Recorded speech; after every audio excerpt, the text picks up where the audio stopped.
"Little one, the dark can't hurt you anymore," Sienna whispered, her voice a fragile, soothing melody echoing off the damp stone walls of the oubliette. Her bruised fingers gently stroked the matted, blood-stained fur of the chained wolf cub. It snapped its jaws, terrified, but she didn't flinch. She just leaned closer, her own scars aching in sympathy. "I've been broken too, but we don't have to stay that way, hundreds of miles away." Staring through the ancient, magical blood bond tied to his stolen son's eyes, Alpha King Sawyer Blackridge felt his frozen heart violently shatter. The Belcroft estate was less a home and more a monument to cruelty, a sprawling Gothic fortress of black iron and jagged stone perched on the edge of the perilous Frostfang ravine. For Sienna Harcourt, it was a prison built from her deceased father's gambling debts. At 24, she was an indentured human servant to the Belcroft pack, subjected to grueling labor and the relentless contempt of the shifters who viewed humans as barely more than talking livestock. Her days were measured in bruises and frostbite. Alpha Jovian Belcroft ruled his territory with archaic brutality, taxing the surrounding human villages into starvation and indulging his pack's worst predatory instincts. But nothing prepared Sienna for the horror hidden in the lowest level of the estate's dungeons. It had been a week since Jovian's raiding party returned under the cover of a blinding blizzard, dragging a heavy, iron-wrought cage covered in thick tarpaulins. Whispers among the servants spoke of a monstrous beast, a weapon Jovian had captured to tip the scales of the upcoming territorial wars. When the previous feeder, a burly shifter named Garrett, lost 3 fingers to the beast and refused to return to the dungeon, Jovian's sadistic daughter, Lisette Armand, turned her cruel, golden eyes on Sienna. "The human rat can do it," Lisette had sneered, tossing a rusted bucket of raw, frozen meat at Sienna's feet. "If the beast eats her, it saves us the cost of feeding her. Throw her in the pit." Now, Sienna stood shivering in the abyssal gloom of the oubliette. The air was thick with the copper stench of blood and the suffocating odor of feral panic. In the center of the circular stone room, bound by heavy, silver-laced chains that burned shifter flesh, was not a monster, but a cub. He was small, his fur a startling, unnatural shade of pure liquid silver, though it was currently matted with filth and dried blood. He was trapped in his wolf form, shivering violently against the freezing stone. When Sienna took a hesitant step forward, the cub bared tiny, razor-sharp fangs, letting out a jagged, warning snarl that echoed in the cavernous space. Sienna froze, her heart hammering against her ribs. She recognized the look in the cub's eyes. It wasn't malice. It was pure, unadulterated terror. It was the same look she had seen in the mirror the night Jovian's enforcers had come to collect her father's debt. Setting the bucket down slowly, Sienna ignored the meat. Instead, she sank to her knees on the freezing floor, making herself as small and non-threatening as possible. "I know," she murmured softly, her breath pluming in the frigid air. "I know it hurts. I know they're monsters." The cub snapped at the empty air, throwing its weight against the silver chains, whimpering in agony as the metal seared its flesh. Hey, look at me," Sienna cooed, inching forward. She didn't raise her hands. She simply offered her presence, a quiet anchor in the storm of his panic. "I'm not going to hurt you. I'm just like you. Trapped." It took an hour of agonizing patience. Sienna's knees went numb from the cold stone, but she didn't move. Finally, exhausted by his own terror, the cub collapsed, his sides heaving. Sienna slowly reached out.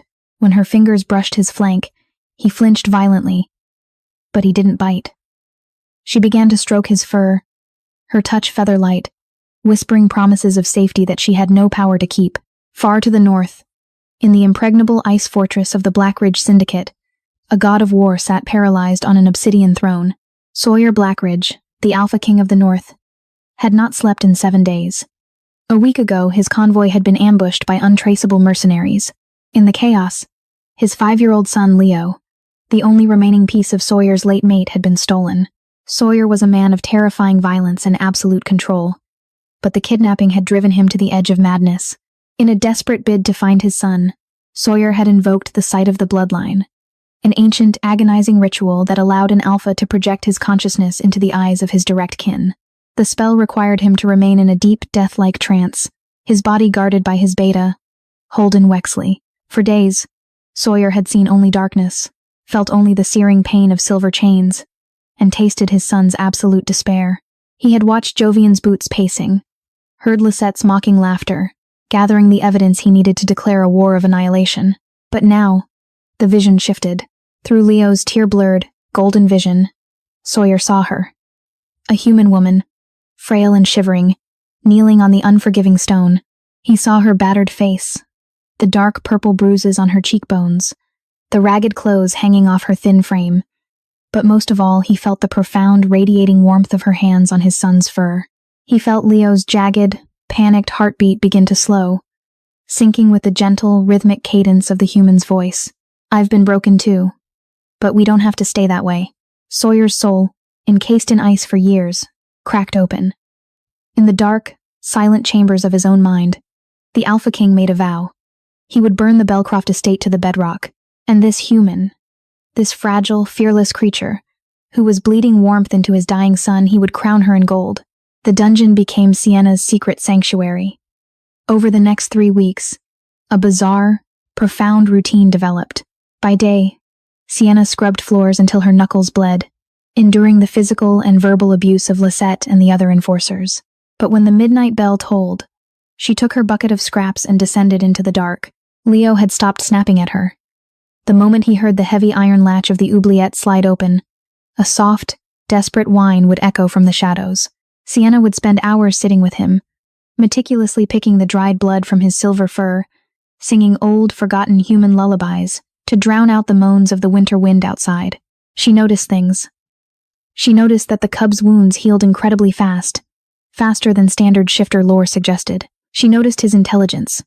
He understood complex sentences, tracking her movements with an eerie, human-like comprehension, and she noticed the way he sometimes stared blankly at the wall, his golden eyes glowing with a faint, secondary light, as if someone else was looking through them.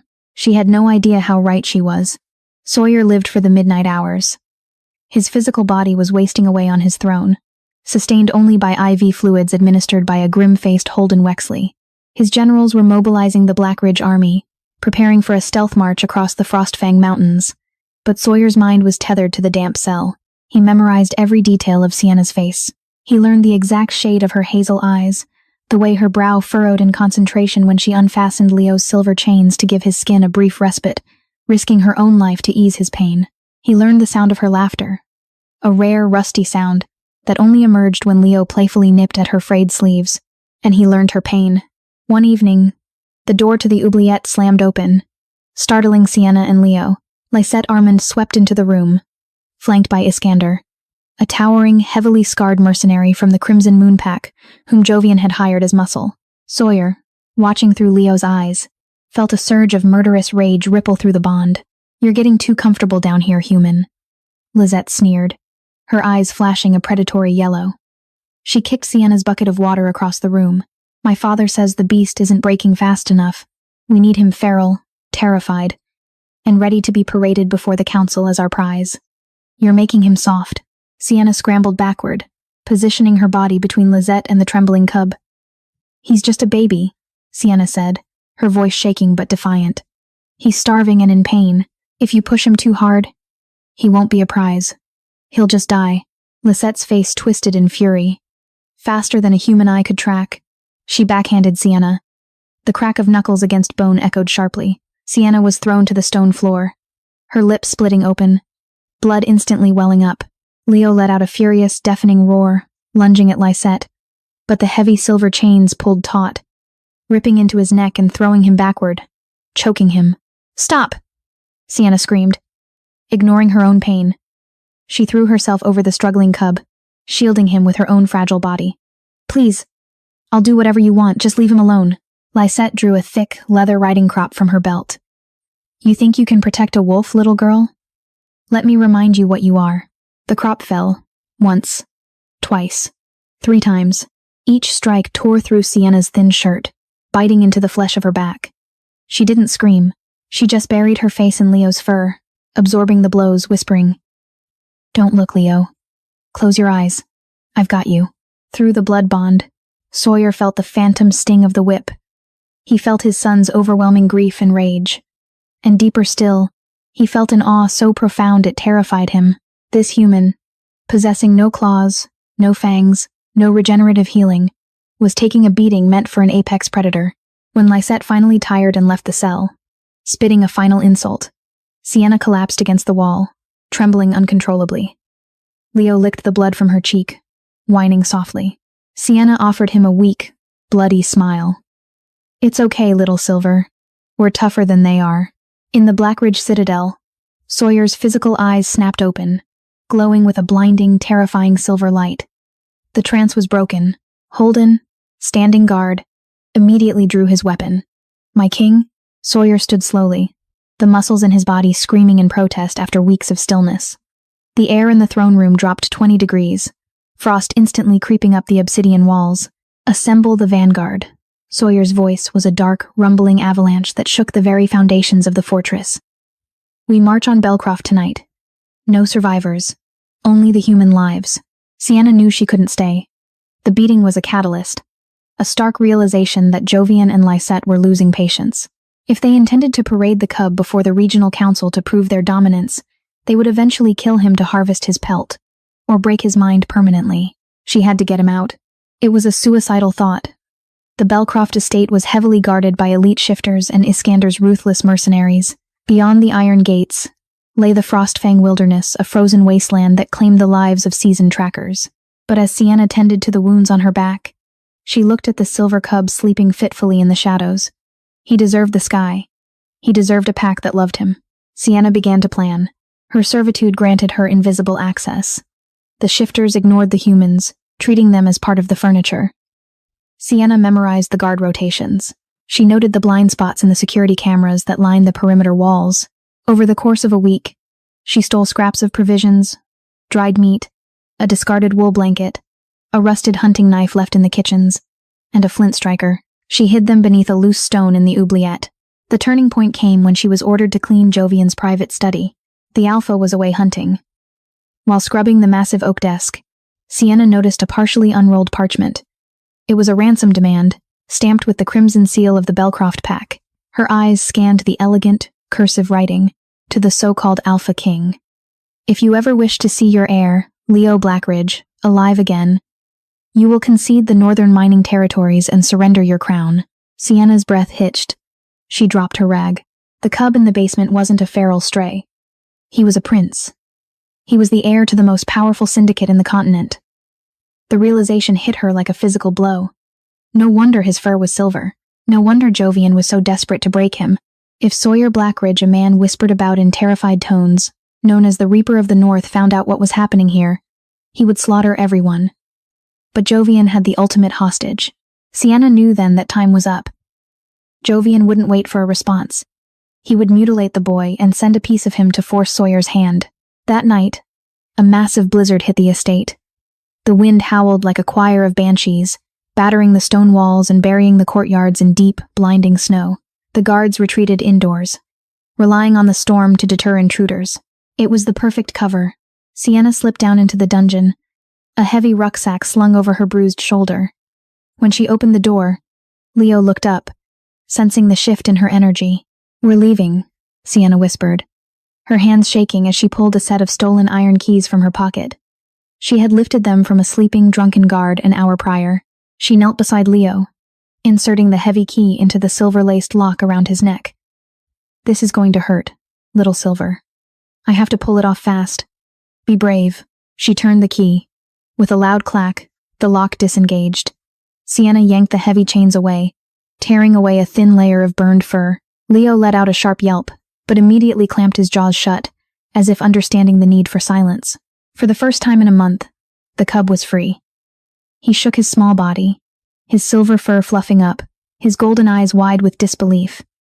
He nudged Sienna's leg, a silent thank you. "Don't thank me yet," Sienna breathed, wrapping the stolen wool blanket tightly around her shoulders. "We have to run." She led him through a forgotten, crumbling drainage grate at the back of the oubliette, a tunnel she had spent nights clearing of debris. It was a tight, claustrophobic crawl. Freezing slush soaked through Sienna's thin pants, numbing her limbs, but she pushed forward, driven by pure adrenaline. They emerged on the edge of the estate's outer perimeter, just beyond the iron fence. The forest loomed before them, a black, churning ocean of pines thrashing in the blizzard. Sienna looked down at the cub. "Go," she urged, pointing to the woods. "Run as far as you can. Your father is looking for you." But Leo didn't move. He grabbed the hem of her pants in his teeth and pulled gently toward the trees. He wasn't leaving without her. Tears pricked Sienna's eyes, instantly freezing on her lashes. She nodded. "Okay." Together, they plunged into the freezing dark. 5 minutes later, the alarms of the Belcroft estate began to shriek. A mechanical wail that sliced through the blizzard. They had been discovered. The cold was an entity, a living, breathing predator that chewed at Sienna's extremities. Every breath felt like swallowing shattered glass. The snow was knee-deep, dragging at her exhausted legs, turning the escape into a grueling nightmare. Behind them, the terrifying sounds of the hunt echoed through the trees. Jovian had released the tracking hound's massive, mutated wolves bred for blood. Mingled with the barking were the shouts of Iskander's mercenaries, armed with high-powered flashlights that cut through the falling snow like erratic laser beams. "Keep moving," Sienna gasped, her voice barely a croak. Leo trotted beside her, using his shifter endurance to break the trail, pushing the snow aside to make her path easier. Even as a child, his instincts were sharp. He guided them away from the open clearings, keeping them beneath the thick canopy of ancient pines where the snow was shallower and their tracks were partially obscured by falling needles. But Sienna was human. Her body was failing.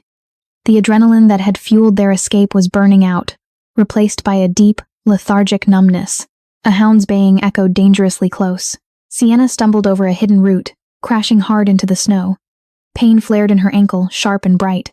She tried to stand, but her leg crumpled beneath her. "Go," she wheezed, pushing Leo away as the cub frantically nuzzled her face. "Leo, please. They want me to feed to the dogs. You have to hide." The silver cub let out a defiant growl, standing protectively over her, facing the darkness where the sounds of pursuit were growing louder. "They're this way," a harsh voice bellowed through the trees. It was Iskander. Sienna dragged herself toward the base of a massive oak tree, pulling the rusted hunting knife from her belt. Her hands were shaking so violently she could barely grip the hilt. She wasn't going to survive, but she decided in that moment that she would take at least one of them with her. 3 massive tracking hounds burst through the underbrush, their eyes glowing red in the dark, slaver dripping from their jaws. Behind them strode Iskander, a cruel smile twisting his scarred face. Lisette followed closely, wrapped in a luxurious fur coat, holding a silver-tipped spear. Well, Iskander laughed, the sound carrying over the wind. The little rat thought she could outrun the cats. "Look at her, Lisette. Pathetic." Lisette stepped forward, sneering down at Sienna. "You have cost me an immense amount of time, human. Did you really think you could steal from my father?" "Grab the cub," she ordered the hounds. "Tear the girl to pieces." The lead hound lunged, its jaws snapping toward Sienna's throat. Sienna raised the knife, bracing for the end. But the end didn't come from the hound. It came from the sky. A sound like thunder ripped through the forest, drowning out the storm. The canopy above them exploded as a massive dark shape dropped from the trees directly onto the lead hound. The impact cracked the frozen earth. Before anyone could react, the dark shape moved with terrifying godlike speed. A massive, midnight black wolf, larger than any shifter Sienna had ever seen, tore the lead hound's throat out in a single brutal snap. The Alpha King had arrived. Silence fell over the clearing, heavier than the snow. The 2 remaining hounds whimpered, backing away, their tails tucked firmly between their legs. Iskander's arrogant smile vanished, replaced by stark, primal terror. He recognized the midnight fur. He recognized the glowing, infernal silver eyes that burned with the fury of a dying star. Sawyer Blackridge didn't roar. He didn't posture. He simply stalked forward, the snow melting instantly beneath his massive paws, radiating a heat that felt like an open furnace. "Blackridge," Iskander stammered, pulling a heavy silver-loaded pistol from his coat. "You're trespassing in Belcroft territory." He didn't get to finish the sentence. Sawyer moved faster than the eye could track. He closed the distance in a fraction of a second, his jaws clamping down over Iskander's arm. The sound of crushing bone and tearing metal filled the air as Sawyer ripped the arm, gun and all, clean off the mercenary's body. Iskander's scream was cut short as a second Blackridge wolf, Holden Wexley, in his formidable brown form, emerged from the shadows and crushed the mercenary's skull. Lisette screamed, dropping her spear and scrambling backward into the snow. Wait! My father." Sawyer shifted mid-stride. In an instant, the massive wolf was gone, replaced by a towering, fiercely muscled man wrapped in shadows and violence. He wore dark, tactical combat gear, his face streaked with the blood of his enemies. He looked like the god of death himself. He didn't spare Lizette a glance. He waved a hand dismissively. "Take her. Put her in the oubliette," he commanded his beta. "Let Jovian know I am coming for his head." Holden hauled the screaming, sobbing Lizette away into the dark. Sawyer finally turned. His silver eyes, terrifying and absolute, locked onto the small huddle at the base of the tree. Sienna was frozen, the knife slipping from her numb fingers. She was staring at the monster of legend, the Reaper of the North. She expected him to demand his property, to cast her aside now that his heir was secured, but Sawyer dropped to his knees in the snow. He didn't look at Leo first. He looked at her. He reached out, his massive, blood-stained hands trembling as he gently cradled her frostbitten face. His touch was shockingly warm, a stark contrast to the lethal violence he had just unleashed. "I have you," Sawyer whispered, his voice thick with an emotion that sounded dangerously close to tears. "I have you, Sienna. You're safe now." Sienna's mind spun. How? How do you know my name?" Little Leo, who had been hiding behind her, finally broke cover. He shifted back into his human form, a small, pale boy with messy silver hair. He didn't run to his father. He threw his arms around Sienna's neck, burying his face in her shoulder. Sawyer looked at his son, profound relief washing over his hard features, and then his gaze returned to Sienna, filled with an overwhelming reverence. "Because I was with you in the dark," he said softly. "I saw everything. I saw every strike you took for him. I felt every tear."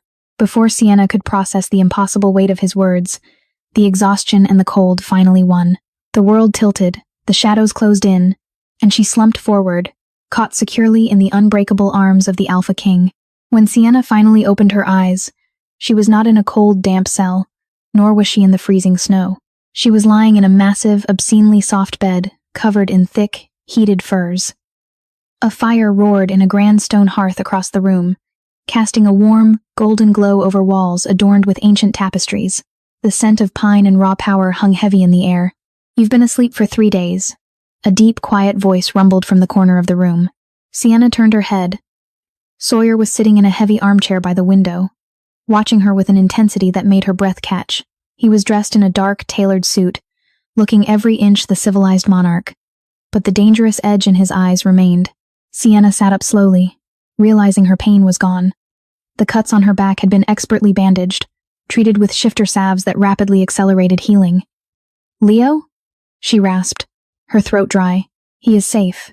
He is sleeping down the hall, guarded by half my vanguard," Sawyer said, standing up and walking toward the bed. He poured a glass of water from a crystal pitcher and handed it to her. "He wouldn't eat until Holden promised him you were recovering." Sienna drank greedily. "Jovian? The Belcroft estate?" "Gone," Sawyer stated, his voice devoid of pity. "Jovian is dead. His pack is disbanded. His lands annexed. The oubliette has been sealed forever." Sienna lowered the glass. The reality of her situation was settling in. The debt was gone. Her masters were dead. She was free. But looking at the opulent room and the terrifying, beautiful man standing before her, she felt incredibly small. "I suppose I should figure out where to go now," Sienna murmured, looking down at her hands. "I'm a human. I don't belong in a shifter stronghold. If you could just drop me at the nearest human settlement." "No." The word was a command, sharp and undeniable. Sawyer sat on the edge of the bed, the mattress dipping under his weight.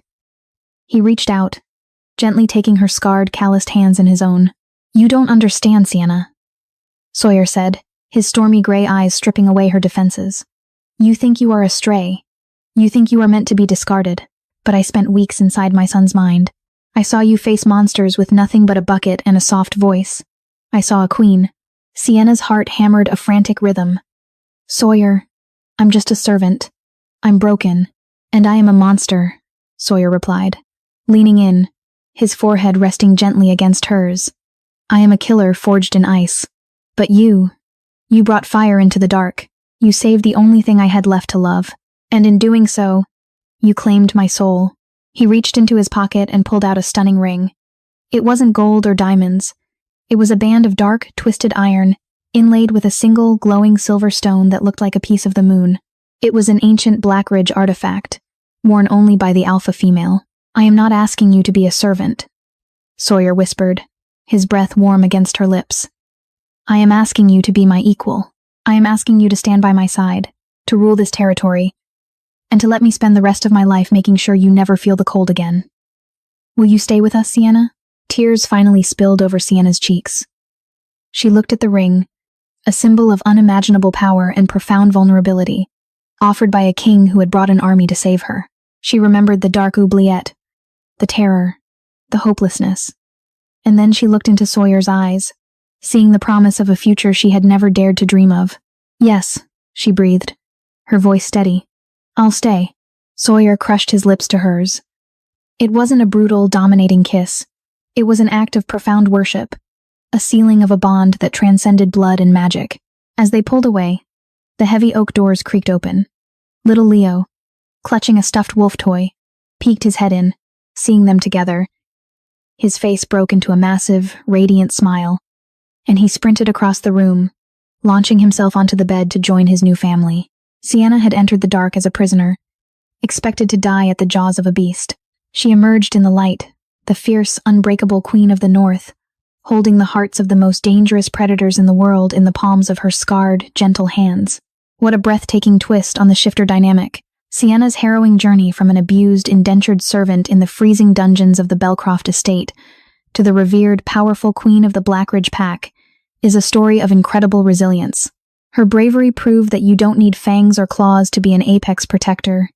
True strength lies in a compassionate, unyielding heart. Sawyer, watching her through the magical blood bond of his son's eyes, added such a dramatic, cinematic layer to his realization of her worth, proving that true love is forged in the darkest of places. Did you see that epic rescue scene coming? What was your favorite moment of Sienna's bravery? Let me know your thoughts on this dark, thrilling romance in the comments below. If you loved this intense tale of survival, magic, and redemption, please hit that like button, share this video, and subscribe for more epic audio stories. Ring that bell so you never miss an adventure.